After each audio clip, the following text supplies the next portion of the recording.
ആശ്വാസം നേടാം. ഹൃത്തിനുള്ളിൽ ജീവൻ നൽകും വചനം, തിരുവചനം.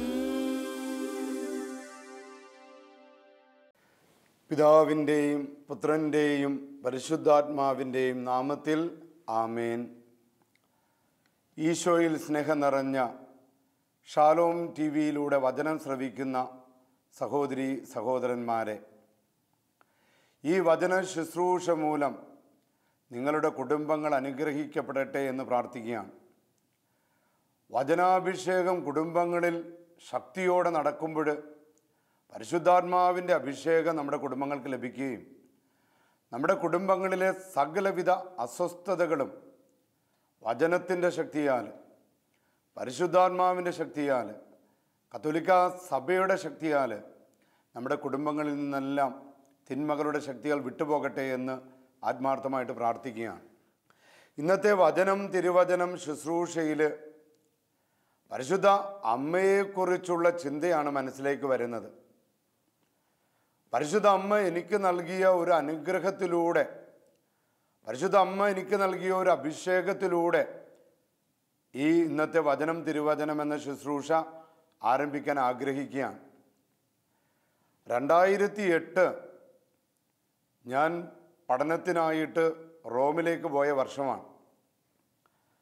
അവിടെ ചെന്ന സമയത്ത് ഭാഷയൊന്നും അറിയാതെ വിഷമിച്ചിരിക്കുമ്പോൾ, എന്താണ് ചെയ്യേണ്ടതെന്നറിയാതെ ഒറ്റപ്പെട്ട് നിൽക്കുമ്പോൾ, റോമിനടുത്തുള്ള പ്രശസ്തമായ അസീസി പട്ടണത്തിൽ ഫാത്തിമയിൽ നിന്നുള്ള പരിശുദ്ധ അമ്മയുടെ തിരുസ്വരൂപത്തിൻ്റെ പ്രയാണം വരുന്നുവെന്ന് അറിയാനിടയായി.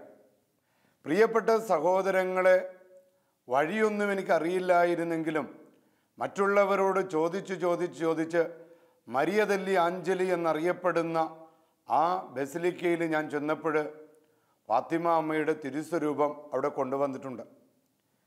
ഏകദേശം 10,000-ഓളം പേര് അന്ന് ആ പരിശുദ്ധ മറിയത്തിൻ്റെ തിരുസ്വരൂപത്തെ കാണുവാനും വണങ്ങുവാനുമായി അവിടെ തടിച്ചുകൂടിയിട്ടുണ്ട്. ഏറ്റവും മുമ്പിൽ തന്നെ ഞാനും സ്ഥാനം പിടിച്ചു. വളരെ തീക്ഷ്ണമായ പ്രാർത്ഥനയാണ്. ആവേ മരിയ എന്ന് പറഞ്ഞുകൊണ്ടുള്ള ആ പ്രാർത്ഥനാ ഗീതങ്ങൾ ഇന്നും എൻ്റെ കാതുകളിൽ മുഴങ്ങുകയാണ്.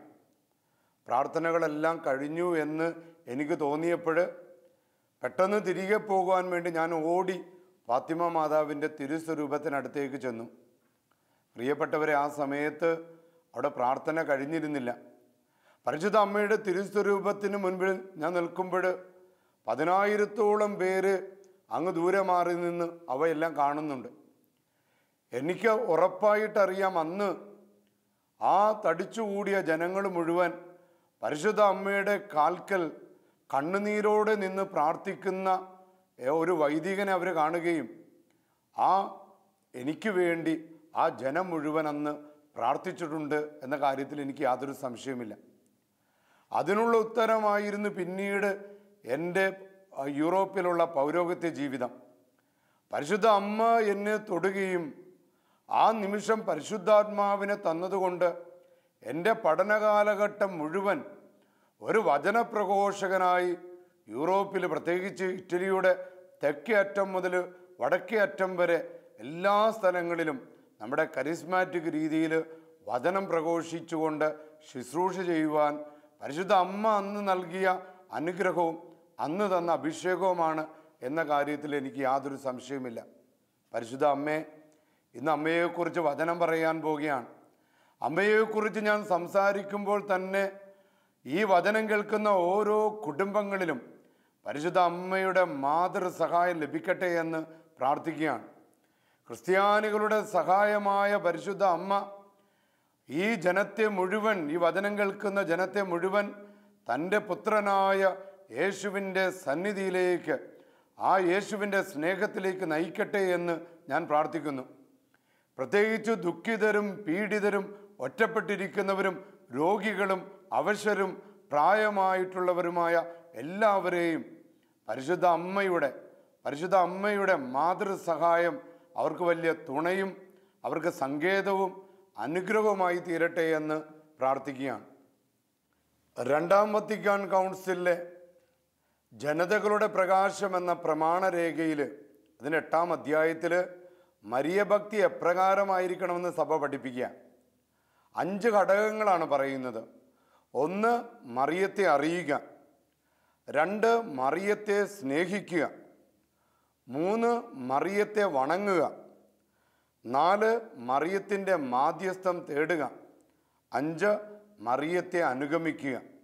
അപ്പം മറിയത്തെ സ്നേഹിക്കാനും മറിയത്തെ അറിയുവാനും മറിയത്തെ വണങ്ങുവാനും മറിയത്തിൻ്റെ മാധ്യസ്ഥം അപേക്ഷിക്കുവാനും കത്തോലിക്കാ സഭ നമ്മെ പഠിപ്പിക്കുകയാണ്.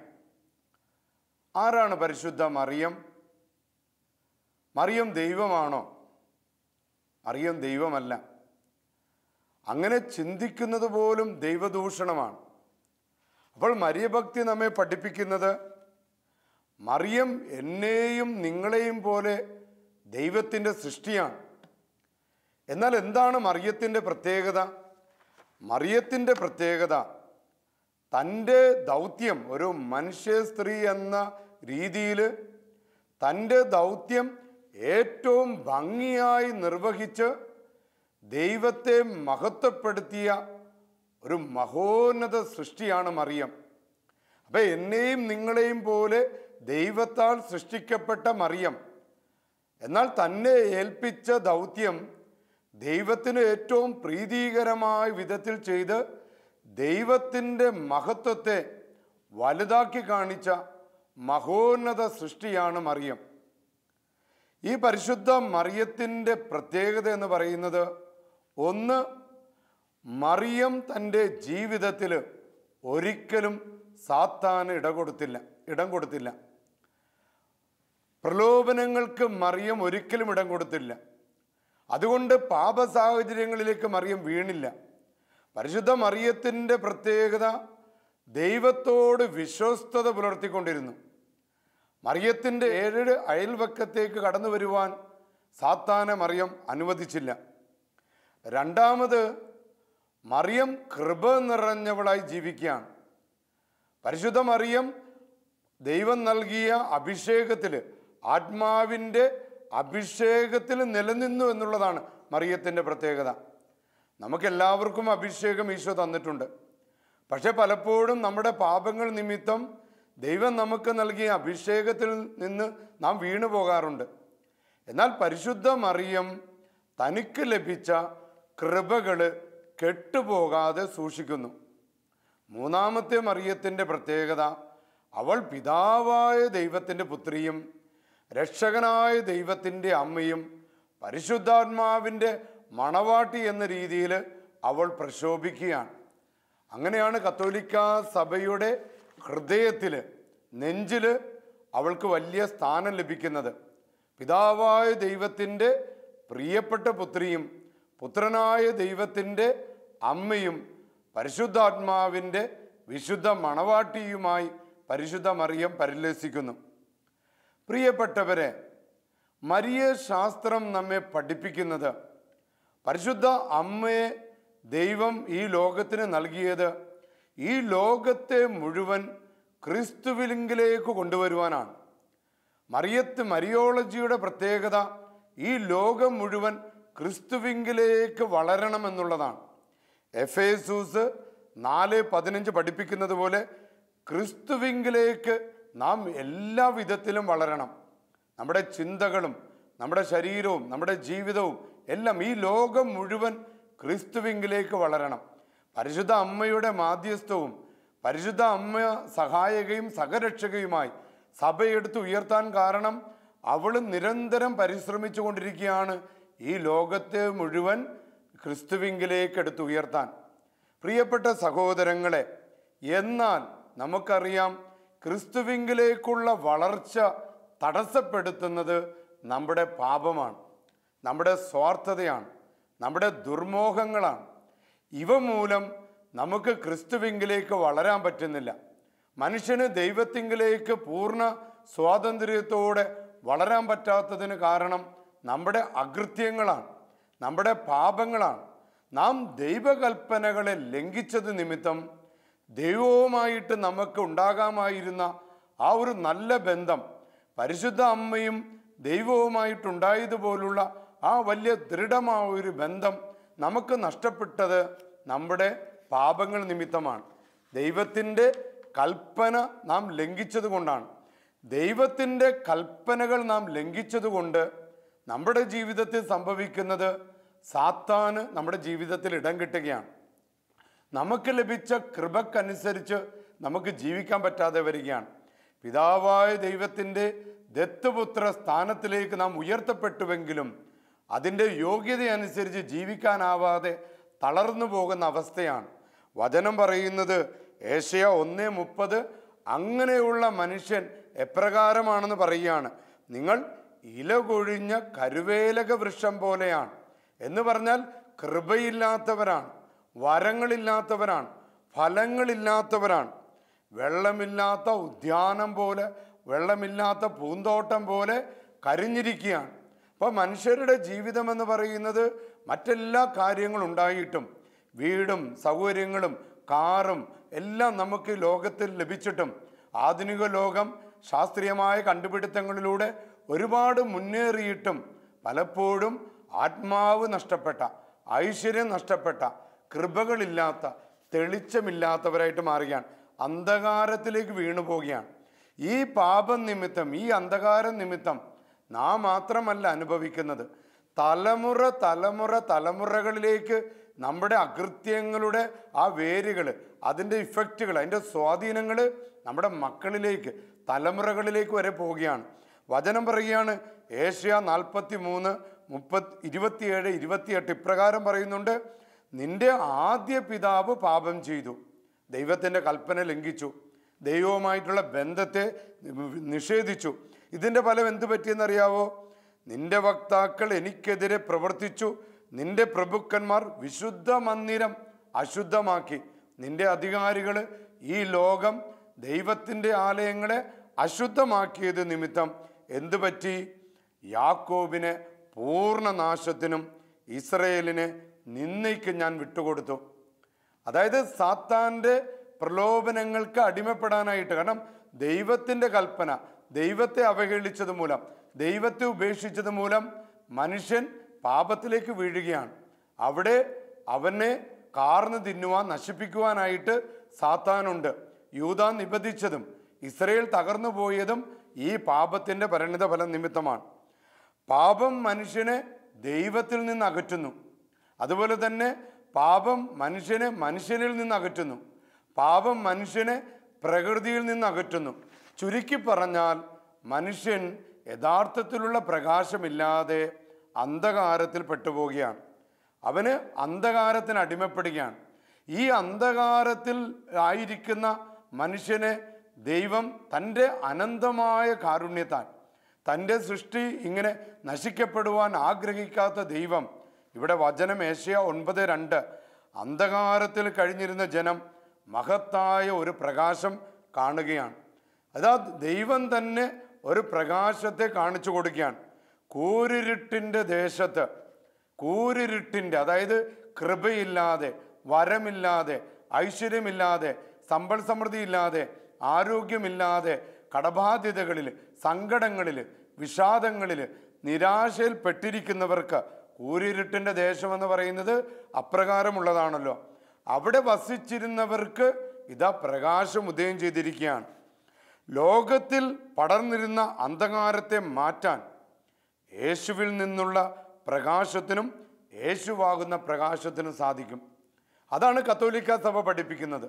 ഈ അന്ധകാരത്തിൽ നിന്ന്, മനുഷ്യൻ്റെ പാപനിമിത്തം ഈ ലോകത്ത് മനുഷ്യഹൃദയങ്ങളിൽ നിന്നും നമ്മുടെ ജീവിതങ്ങളിൽ നിന്നും യഥാർത്ഥത്തിലുള്ള സന്തോഷം കെട്ടുപോയിട്ടുണ്ടെങ്കിൽ ഇതാ സന്തോഷം വീണ്ടെടുക്കാൻ, ഐശ്വര്യം വീണ്ടെടുക്കാൻ, ആരോഗ്യം വീണ്ടെടുക്കാൻ, സമ്പൽ സമൃദ്ധി വീണ്ടെടുക്കാൻ കർത്താവായ യേശുവിന് സാധിക്കുമെന്ന് വചനം പറയുകയാണ്. യോഹന്നാൻ 8:12 നമ്മൾ ഇങ്ങനെ പഠിപ്പിക്കുന്നുണ്ട്. യേശു അവരോട് പറഞ്ഞു, ഞാൻ ലോകത്തിൻ്റെ പ്രകാശമാകുന്നു. എന്നെ അനുഗമിക്കുന്നവൻ ഒരിക്കലും അന്ധകാരത്തിൽ നടക്കുന്നില്ല. ക്രിസ്തു ശിഷ്യർക്ക്, ക്രിസ്തുവിനെ രക്ഷകനും നാഥനുമായി സ്വീകരിക്കുന്നവർ ഒരിക്കലും അന്ധകാരത്തിലല്ല ജീവിക്കുക. നേരെ മറിച്ച് ക്രിസ്തുവിലൂടെ ദൈവസ്നേഹം അവർ തിരിച്ചറിയുകയാണ്. ദൈവമക്കൾക്കുള്ള സ്ഥാനത്തിലേക്ക് അവർ ഉയർത്തപ്പെടുകയാണ്. അപ്പോൾ നമുക്ക് നഷ്ടപ്പെട്ടു പോയ ഐശ്വര്യവും നഷ്ടപ്പെട്ടു പോയ കൃപകളും നഷ്ടപ്പെട്ടു പോയ വരങ്ങളും ക്രിസ്തുവിലൂടെ സഭ വീണ്ടെടുക്കപ്പെടുകയാണ്. മറിയത്തിൻ്റെ ദൈവശാസ്ത്രം ഇവിടെ ആരംഭിക്കുകയാണ്. എവിടെ ക്രിസ്തുവിൻ്റെ ശാസ്ത്രം, ക്രിസ്തു ശാസ്ത്രം ആരംഭിക്കുന്നു, രക്ഷാകര ചരിത്രം എവിടെ ആരംഭിക്കുന്നുവോ അവിടെ പരിശുദ്ധ അമ്മയെക്കുറിച്ചുള്ള ശാസ്ത്രവും ആരംഭിക്കുകയാണ്. പരിശുദ്ധ അമ്മയെ മറിയം എന്നാണല്ലോ വിളിക്കുന്നത്. എന്താണ് മറിയം എന്ന വാക്കിൻ്റെ അർത്ഥം? മഹാനായ വിശുദ്ധ ആൽബർട്ട് 1200 1280 ആ കാലഘട്ടത്തിൽ ജീവിച്ചിരുന്ന മഹാനായ വിശുദ്ധ ആൽബർട്ട് പരിശുദ്ധ അമ്മയെ മറിയം എന്ന വാക്കിന് 4 അർത്ഥങ്ങളാണ് കൊടുക്കുന്നത്. 1, അവൾ പ്രകാശിപ്പിക്കുന്നവളാണ്. 2, അവൾ സമുദ്ര താരമാണ്. 3, കഥനത്തിൻ്റെ കടലാണ്. 4, സ്ത്രീയാണ്. അപ്പോൾ ഒരു മനുഷ്യ ജീവിതത്തെ പ്രകാശിപ്പിക്കുവാനും കടലിൻ്റെ ആഴങ്ങളോളം അത്രമാത്രം സ്നേഹം ലോകത്തിന് കൊടുക്കുന്ന, അതുപോലെ തന്നെ മനുഷ്യൻ്റെ സങ്കടങ്ങളിൽ നമുക്ക് താങ്ങാകാൻ രക്ഷകനായ ദൈവപുത്രൻ കുരിശിൽ തൂങ്ങി മരിക്കപ്പെട്ടപ്പോൾ ആ കുരിശിൻ ചുവട്ടിൽ കഥനത്തിൻ്റെ സഹനത്തിൻ്റെ പ്രതീകമായി ഒരമ്മ നിൽപ്പുണ്ടായിരുന്നു. കഥനത്തിൻ്റെ കടൽ പരിശുദ്ധ അമ്മ ലോകത്തിന് മുഴുവൻ സഹനത്തിൻ്റെ ശാസ്ത്രത്തിന്, സഹനത്തിൻ്റെ ആ അർത്ഥത്തിന് വേറൊരു ഭാവമുണ്ട് എന്ന് പരിശുദ്ധ അമ്മയുടെ ആ കഥനത്തിൻ്റെ കടൽ വിശുദ്ധ കുരിശിൻ്റെ ചുവട്ടിൽ, ക്രൂശിത രൂപത്തിൻ്റെ ചുവട്ടിൽ പരിശുദ്ധ അമ്മ നിന്നുകൊണ്ട് നമ്മളെ പഠിപ്പിക്കുന്നത് കത്തോലിക്ക സഭയുടെ ശാസ്ത്രത്തിൽ സഹനത്തിന് അർത്ഥങ്ങളുണ്ട് എന്ന് നമ്മളെ പഠിപ്പിക്കുകയാണ്. മരിയഭക്തനായ വിശുദ്ധ അൻസലം തൻ്റെ സന്യാസികൾക്കായി നൽകിയ ഒരു പ്രാർത്ഥനയിൽ വളരെ വളരെ മനോഹരമായൊരു പ്രാർത്ഥനയാണ്. എല്ലാ ക്രിസ്ത്യാനികളും നെഞ്ചിൽ കൊണ്ടു നടക്കേണ്ട ഒരു പ്രാർത്ഥനയാണ്. പരിശുദ്ധ അമ്മയെ എത്രമാത്രം ദൈവം മഹത്വപ്പെടുത്തുന്നു, പരിശുദ്ധ അമ്മയിലൂടെ എന്തുമാത്രം കൃപകളാണ് ദൈവം ചൊരിയുന്നത് എന്നീ പ്രാർത്ഥനകളിലൂടെ നമുക്ക് മനസ്സിലാക്കുകയാണ്. വിശുദ്ധ അൻസലം തൻ്റെ സന്യാസിമാർക്ക് കൊടുക്കുന്ന പ്രാർത്ഥനയാണ്. ഇങ്ങനെയാണ്: മറിയം, നീ കാഴ്ചയിൽ സുന്ദരിയാണ്. 2, മറിയം വിചിന്തനത്തിന് സ്നേഹ നിറവുള്ളവളാണ്. നമുക്ക് ചിന്തിക്കാൻ, നമ്മൾ ദുഃഖിതരായിരിക്കുമ്പോൾ, നമ്മൾ ഒറ്റപ്പെട്ടു പോയ നിമിഷങ്ങളിൽ എന്ത് ചെയ്യണം എന്നറിയാതെ നിൽക്കുമ്പോൾ പരിശുദ്ധ മറിയത്തെക്കുറിച്ചുള്ള ചിന്തകൾ സ്നേഹ നിറവുകളാണ്, ആശ്വാസമാണ് നമുക്ക് നൽകുന്നത്. 3, സ്നേഹിക്കാൻ മഹോന്നതയാണ്. നമ്മുടെ അമ്മയാണ്, നമ്മുടെ ആശ്രയമാണ്, നമ്മുടെ ആശ്വാസമായി സ്വർഗത്തിൽ നമുക്ക് വേണ്ടി മാധ്യസ്ഥം വഹിക്കുവാൻ ദൈവത്തിൻ്റെ സൃഷ്ടിയായ നമ്മളെപ്പോലെ സൃഷ്ടിക്കപ്പെട്ട പരിശുദ്ധ മറിയം മാലാഖമാരോടൊപ്പം പിതാവായ ദൈവത്തോട് ചേർന്ന് ക്രിസ്തുവിൻ്റെ മുൻപിൽ പരിശുദ്ധൻ പരിശുദ്ധൻ പരിശുദ്ധൻ എന്ന് ക്രിസ്തുവിനെയും പിതാവായ ദൈവത്തെയും പരിശുദ്ധാത്മാവിനെ മഹത്വപ്പെടുത്തിക്കൊണ്ട് മാലാഖമാരോട് ചേർന്ന് നിൽക്കുകയാണ്. എന്താണ് മറിയത്തിൻ്റെ റോള്? യേശുക്രിസ്തുവിനെ കുറിച്ച് പറയുന്നത് യേശുക്രിസ്തു നീതി സൂര്യനാണ്. ഫ്രാൻസിസ് പാപ്പയുടെ ലൂമൻ ഫീദെ എന്ന വിശ്വാസത്തിൻ്റെ വെളിച്ചമെന്ന ആ അപ്പോസ്തലിക ലേഖനത്തിൽ ഇപ്രകാരം പഠിപ്പിക്കുന്നുണ്ട്: നീതി സൂര്യനാണ് ക്രിസ്തുവെന്ന്. പ്രിയപ്പെട്ട സഹോദരങ്ങളെ, നീതി സൂര്യനായ ക്രിസ്തു വരുന്നതിന് മുൻപ് പ്രഭാത നക്ഷത്രമായിട്ട്, ഉഷകാല നക്ഷത്രമായിട്ട് പരിശുദ്ധ മറിയം വരികയാണ്. മത്സ്യത്തൊഴിലാളികൾ മീൻ പിടിക്കാൻ പോകുന്ന സഹോദരങ്ങൾ രാത്രിയിൽ മുഴുവൻ ജോലി ചെയ്ത് ക്ഷീണിച്ചിരിക്കുമ്പോൾ അവർക്ക് ആശ്വാസം കൊടുക്കുന്നതാണ് ആ ഉഷകാല നക്ഷത്രം. ഇതാ പകലടുക്കാനായിരിക്കുന്നു, ഇതാ പ്രകാശം വരാനിരിക്കുന്നു. അതായത് നീതി സൂര്യനായ ക്രിസ്തുവിന് മുൻപ് ലോകത്ത് ഉദയം ചെയ്ത ഉഷകാല നക്ഷത്രമാണ് പരിശുദ്ധ മറിയം. പാപനിമിത്തം അന്ധകാരത്തിൽ നിറഞ്ഞ ആ ലോകത്ത് മനുഷ്യമക്കളിൽ വെളിച്ചം വീശുകയും നഷ്ടപ്പെട്ടുപോയ ദൈവസ്നേഹാഗ്നി മനുഷ്യഹൃദയങ്ങളിൽ കത്തിക്കുകയും ചെയ്യുന്ന ഉഷകാല നക്ഷത്രമാണ് പരിശുദ്ധ മറിയം. അതായത് നമ്മുടെ ഹൃദയങ്ങളിൽ, നമ്മുടെ ജീവിതത്തിൽ നഷ്ടപ്പെട്ടുപോയ ദൈവ സ്നേഹ അഗ്നിയെ കത്തിക്കുന്നതാണ്, ജ്വലിപ്പിക്കുന്നതാണ് പ്രിയപ്പെട്ട സഹോദരങ്ങളെ പരിശുദ്ധ അമ്മ എന്ന ഉഷകാല നക്ഷത്രം, ഒരു സ്ത്രീയായിട്ട് അറിയപ്പെടുന്ന പരിശുദ്ധ മറിയം. നമുക്കറിയാം യഹൂദന്മാരുടെ ചരിത്രത്തിൽ യഹൂദ റബിമാര് ഇങ്ങനെ പ്രാർത്ഥിക്കാറുണ്ട്: ഒരു സ്ത്രീയായി എന്നെ ജനിപ്പിക്കാതിരുന്നതിന് പിതാവായ ദൈവമേ അങ്ങേക്ക് ഞങ്ങൾ നന്ദി പറയുന്നു. പ്രിയപ്പെട്ട സഹോദരങ്ങളെ, എന്നാൽ റബിമാരുടെ സ്ത്രീ സങ്കല്പത്തെ തന്നെ തകർത്ത് കളഞ്ഞവളാണ് പരിശുദ്ധ മറിയം. കന്യകയും സ്ത്രീയും ഭാര്യയും അമ്മയും കുടുംബിനിയുമായ പരിശുദ്ധ കന്യകാ മറിയം കത്തോലിക്ക വിശ്വാസത്തിൽ പ്രധാന പങ്ക് വഹിക്കുകയാണ്. നമ്മുടെ വിശ്വാസ വളർച്ചയ്ക്ക് നമുക്ക് ആശ്വാസം കിട്ടുവാൻ, സഭയെ ശക്തിപ്പെടുത്തുവാൻ, പെന്തക്കോസ്താ ദിവസം സ്ലീഹന്മാരോട് ചേർന്ന് നിന്നുകൊണ്ട് സഭയ്ക്ക് പരിശുദ്ധാത്മാവിനെ നേടിക്കൊടുക്കുവാൻ പിതാവായ ദൈവത്തിൻ്റെ മുൻപിൽ ശക്തമായ മധ്യസ്ഥ പ്രാർത്ഥന നടത്തിയ പരിശുദ്ധ മറിയം, അവൾ കന്യകയായും അമ്മയായും ഭാര്യയായും സ്ത്രീയായും കുടുംബിനിയായും ഓരോ കത്തോലിക്ക കുടുംബങ്ങളിൽ മാതൃകയായി അവൾ പരിലസിക്കുകയാണ്. ഈ മറിയത്തിൻ്റെ ജീവിതത്തെക്കുറിച്ച് നമുക്ക് കൂടുതൽ അറിയാൻ പ്രത്യേകിച്ച് അപ്രമാണിക ഗ്രന്ഥങ്ങൾ, അപ്പോക്രിഫൽ ഗ്രന്ഥങ്ങൾ നമ്മളെ സഹായിക്കാറുണ്ട്. അങ്ങനെയുള്ള എന്താണ് അപ്പോക്രിഫൽ ഗ്രന്ഥങ്ങൾ? അതായത് തിരുസഭയുടെ കനോനത്തിൽ പെടാത്തതും ഔദ്യോഗികമായി അംഗീകരിക്കപ്പെടാത്തതുമായ നിരവധി കൃതികൾ, അതായത് നമ്മൾ ഔദ്യോഗികമായിട്ട് അംഗീകരിക്കാത്ത കൃതികളാണ്. ആദിമ ക്രൈസ്തവ സാഹിത്യത്തിലും യഹൂദ സാഹിത്യത്തിലുമുണ്ട്. ഇവയിൽ ഭൂരിഭാഗവും ബൈബിളിൻ്റെ ശൈലിയിലാണ് എഴുതപ്പെട്ടിരിക്കുന്നത്. അങ്ങനെ എഴുതപ്പെട്ടിരിക്കുന്ന ഒരു പുസ്തകമാണ് വിശുദ്ധ യാക്കോബിൻ്റെ സുവിശേഷം. അത് 2-ാം നൂറ്റാണ്ടിലാണ് എഴുതപ്പെട്ടിരിക്കുന്നതെന്നാണ് അറിയപ്പെടുന്നത്. വിശുദ്ധ യാക്കോബിൻ്റെ 1-ാം സുവിശേഷത്തിൽ ഇങ്ങനെ ഒരു കഥ പറയുന്നുണ്ട്. പരിശുദ്ധ മറിയത്തിൻ്റെ മാതാപിതാക്കളാണ് ജോവാക്കീമും അന്നയും കുഞ്ഞുങ്ങളില്ലാതെ വിഷമിക്കുകയാണ്. എന്നാൽ ജോവാക്കീം എല്ലാ സാധിക്കുന്ന ദിവസങ്ങളിലൊക്കെ അവരുടെ ദേവാലയത്തിൽ പോയി കാഴ്ചകൾ അർപ്പിക്കും. വലിയ പെരുന്നാൾ അടുത്തപ്പോൾ ജോവാക്കീം ലോകത്തിന് മുഴുവനും വേണ്ടി കാഴ്ചകൾ അർപ്പിക്കുകയാണ്. ഈ സമയത്ത് യഹൂദ പ്രമാണികൾ ജോവാക്കീമിനോട് പറഞ്ഞു, നീ കാഴ്ചകൾ അർപ്പിക്കുന്നത് എന്തിനാണ്? കുഞ്ഞുങ്ങളില്ലാത്ത ഒരാൾ ശപിക്കപ്പെട്ടതായതുകൊണ്ട് നിന്റെ കാഴ്ചകൾ ദൈവത്തിന് പ്രീതികരമല്ല, ദൈവം ഇത് സ്വീകരിക്കുന്നില്ല. ഇത് കേട്ടപ്പോഴും മനം നുറുങ്ങി സങ്കടപ്പെട്ടുകൊണ്ട് ഈ പരിശുദ്ധ അമ്മയുടെ പിതാവ് ജോവാക്കീം നേരെ മരുഭൂമിയിലേക്ക് പോവുകയാണ്. ഞാൻ മടങ്ങി വരില്ല, അബ്രഹാത്തിന് കുഞ്ഞിനെ കൊടുത്ത ദൈവത്തിന് തീർച്ചയായിട്ടും എന്നെ അനുഗ്രഹിക്കാൻ സാധിക്കുമെന്ന് ജോവാക്കീം വിശ്വസിച്ച് പ്രാർത്ഥിക്കുകയാണ്. ദൈവം എന്നെ സന്ദർശിക്കുന്നത് വരെ ഞാൻ ഭക്ഷിക്കുകയോ പാനം ചെയ്യുകയില്ല, പ്രാർത്ഥനയായിരിക്കും എൻ്റെ ഭക്ഷണവും എൻ്റെ പാനീയവും. അതേസമയം ഭർത്താവിനെ കാണാതെ വിഷമിച്ച പരിശുദ്ധ മറിയത്തിൻ്റെ അമ്മ അന്ന വളരെ ദുഃഖത്തോടെ ഇങ്ങനെ പ്രാർത്ഥിക്കുകയാണ്: ഞങ്ങളുടെ പിതാക്കന്മാരുടെ ദൈവമേ, ഞങ്ങളുടെ അമ്മയായ സാറയുടെ ഉദരത്തെ അനുഗ്രഹിച്ച് ഇസഹാക്ക് എന്ന പുത്രനെ നൽകിയതുപോലെ എന്നെയും അനുഗ്രഹിക്കണമേ.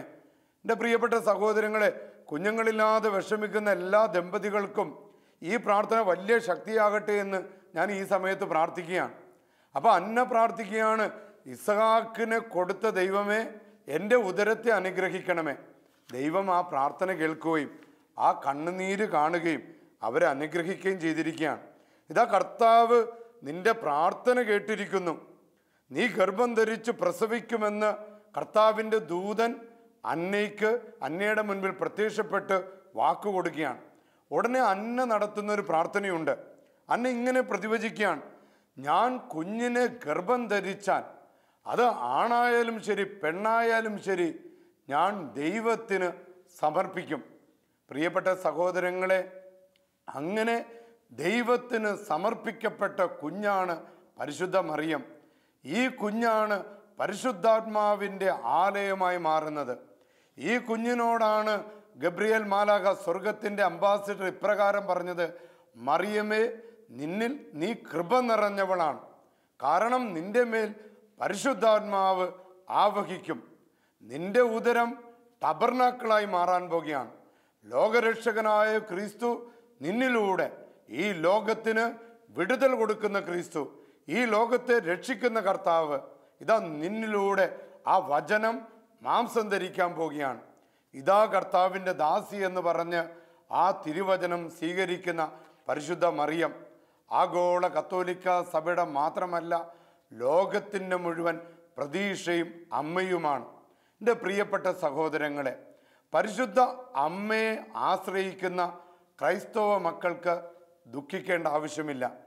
കാരണം പിതാവായ ദൈവത്തിൻ്റെ സ്നേഹവും പരിശുദ്ധാത്മാവിൻ്റെ സംസർഗവും യേശുക്രിസ്തുവിൻ്റെ സംരക്ഷണവും പരിശുദ്ധ മറിയത്തിലൂടെ നമ്മുടെ കുടുംബങ്ങൾക്ക് ലഭിക്കുകയാണ്. പരിശുദ്ധ അമ്മ നിങ്ങളെല്ലാവരെയും സമൃദ്ധമായിട്ട് അനുഗ്രഹിക്കട്ടെ എന്ന് പ്രാർത്ഥിക്കുന്നു. പിതാവിൻ്റെയും പുത്രൻ്റെയും പരിശുദ്ധാത്മാവിൻ്റെയും നാമത്തിൽ ആമേൻ.